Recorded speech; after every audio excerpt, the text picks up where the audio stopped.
Hi, my name's Chen, and today I'll be presenting my final research proposal, which is I use the type of design randomized the pretest protest group design.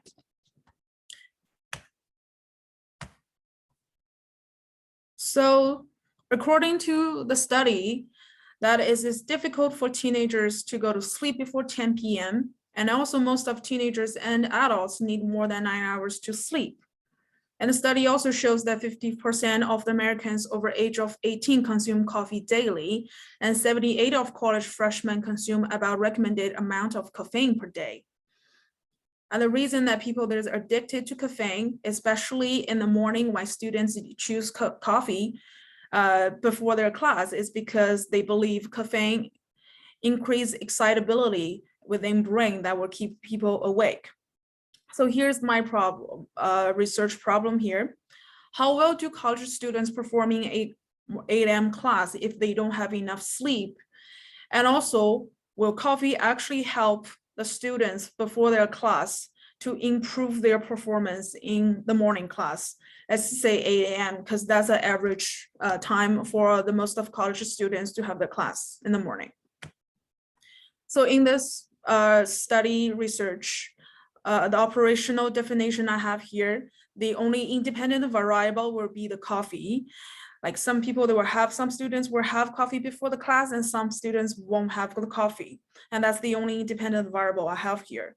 And the dependent variable will be the student's performance according to how much, if they have coffee or now, to the coffee influence on their performance in class. That will be the dependent variable here. So my hypothesis would be the college students who has 8 a.m. class will perform better in class if they have coffee.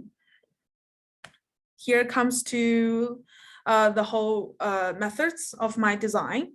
So the reason I choose this type of design is because this type of design is very accurate.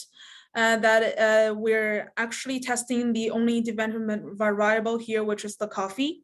And because it's randomized, so that means that the most of the result will be applying for the general population. And also the pretest process, this specific step will actually control other confining variables that possibly will change the whole test. Just because we have this, the extra step here, the pretest, that helps us to control all the confining variables. And it makes this the design more accurate.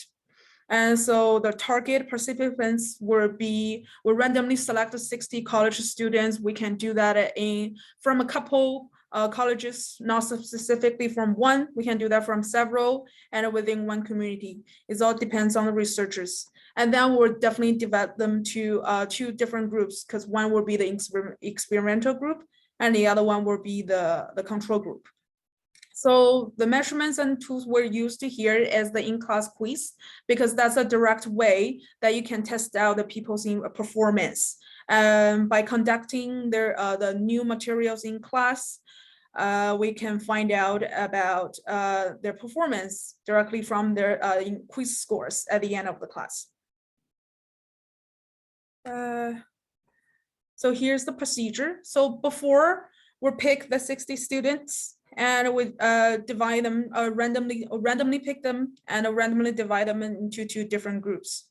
And during the test, so first for the pre-test proposed, we don't have to apply them in any tree, so nobody has to drink coffee for this part.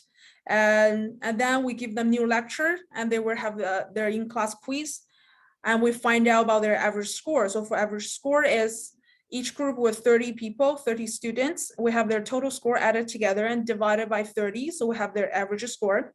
That's for pre-test proposed the process here. And then we have the post-test process, which is at this step, we'll apply the treatment for experimental score, the experimental group. Then we'll give them a new lecture again, which will definitely be different than the pre-test lecture.